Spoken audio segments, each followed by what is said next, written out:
جی حاضرین، مدنی چینل کے ناظرین، ہم آ گئے ہیں مدنی مذاکرے میں ایک سوال لے کر. جی ہاں، اور آج ہمارا سوال یہ ہے کہ آج ہم لوگوں کے پاس جائیں گے اور معلومات لیں گے کہ یہ بتائیے یہ تصویر کس مقام کی ہے. اب دیکھتے ہیں لوگ کیا بتاتے ہیں. جی یہ کس چیز کی تصویر ہے؟ خانہ کعبہ کی، یہ حرم کی ہے. مکہ ابراہیم. مکہ ابراہیم. یار یہ اندر یہ باہر ہے، کہیں نہ کہیں دیکھا ہے میں. ٹی وی میں دیکھا ہے، پکچرز میں ہی دیکھا ہے. میں کبھی عمرہ شریف نہیں کیا میں نے. یہ کس چیز کی تصویر ہے؟ مدینے کی. یہ مدینے کی ہے. آئی تھنک مدینہ منورہ میں کسی سائن کی تصویر ہے. مدینہ شریف میں ہی جگہ ہے یہ. حضور پاک صلی اللہ علیہ وسلم کے روزے کی. روزہ رسول کی جگہ کی ہے. روزے کی. روزے کی. کس کے روزے کی ہے؟ حضور صلی اللہ علیہ وسلم روزے کی تصویر ہے. یہ بھی تھوڑا ذہن پہ تو ڈالیں، آ جائے گا. ہے نہیں ذہن میں، نہیں بالکل نہیں. آسمان سے جیسے جنت سے اترا ہوا کوئی چیز ہے یہ. ادھر بیسیکلی یہ طواف کے بعد 2 رکعت نفل جو ہے نا ادھر ادا کی جاتی ہے. یہ نہیں پتا مجھے. مکہ.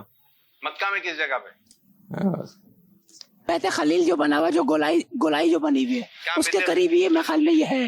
کیا بیت خلیل کہاں ہے یہ؟ بیت خلیل جہاں پہ اللہ کے حکم سے حضرت ابراہیم علیہ السلام نے اپنے پیارے بیٹے کو قربان کیا تھا، اس جگہ کا نام بیت الخلیل رکھا گیا تھا. مدینے میں، مدینے میں. مکے میں. خانہ کعبہ کے برابر میں. یہ مسجد حرم میں، خانہ کعبہ کے بالکل سامنے. مکہ کہاں ہے؟ مکہ مدینے میں یا مدینہ مکہ میں؟ اب اتنا تو پتہ نہیں ہے، گیا کتنا پتا ہے؟ کتنا پتا ہے؟ اتنی نالج نہیں ہے میرے کو. اچھا اس کے اندر کیا ہے، کچھ معلوم ہے؟ وہاں پہ آرام گاہ ابراہیم علیہ السلام کی. روزہ مبارک آئی تھنک شاید اس چیز سے میں اب اتنی سی جگہ میں روزہ مبارک. جگہ ان کی ہے، مطلب یہاں پہ وہ قیام کیا فرماتے تھے. پتھر ایک آسمان سے اترا ہوا. ابراہیم علیہ السلام کی کوئی خاص چیز یا خاص چیز ہے آپ یہ کہہ رہے ہیں، لیکن یہ نہیں معلوم. یہ نہیں پتا کیا ہے. کوئی پتھر ہوگا جو قیمتی پتھر یا کوئی ایسی. پتھر ہوگا یہ. خانہ کعبہ کی تعمیر کے ٹائم پہ اس کو اتارا گیا تھا. جو اس مقام پہ حضور صلی اللہ علیہ وسلم کے لیے کوئی پیغام یا مکہ وغیرہ کے کوئی بنیاد رکھنے کے لیے، یہ میرے خیال میں کہ ہمیں عالم تو نہیں ہے لیکن اس طرح کی کوئی ایسی نشانی ہے. ہاتھ کے پیر کے کسی چیز کے نشان اتنا مجھے علم نہیں ہے، اتنا کنفرم نہیں ہے. حضرت ابراہیم علیہ السلام کے فٹ پرنٹ ہے. اس کے اندر حضرت ابراہیم علیہ السلام کے ہاتھوں کے نشان ہیں. پاؤں کے. پاؤں مبارک کے.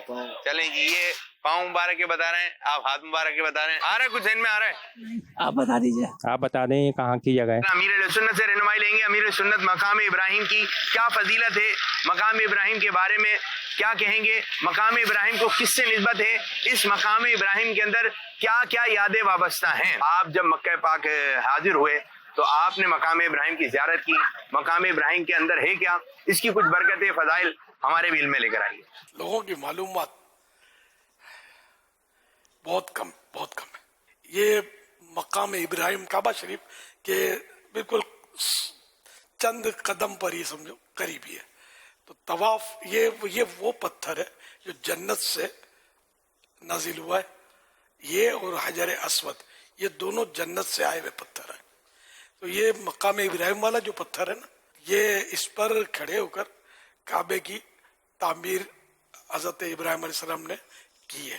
تو یہ پتھر جب ضرورت ہوتی تھی تو بلند ہو جاتا تھا، اونچا ہو جاتا تھا، خود ہی کچھ نیچے بھی آ جاتا تھا. اس طرح مطلب یہ معجزہ ابراہیم علیہ السلام کا اس میں تھا.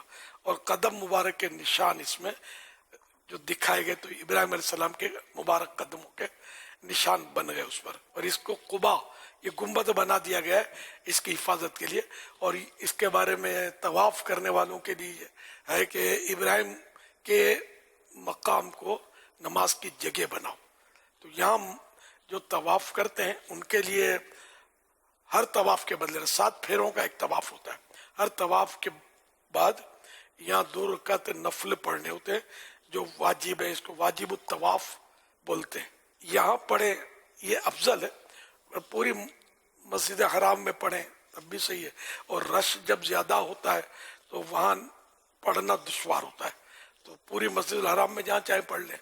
یہاں تک کہ پھر پورے مکہ مکرمہ میں بھی پڑھ لیں گے تب بھی چل جائے گا کام. بلکہ پورے حرم میں مکہ مکرمہ کی بعض طرفوں پر حرم بہت وسیع ہے. تو یوں مطلب یہ کہ یہ پتھر مبارک جو ہے یہ مقام ابراہیم اس کا نام ہے.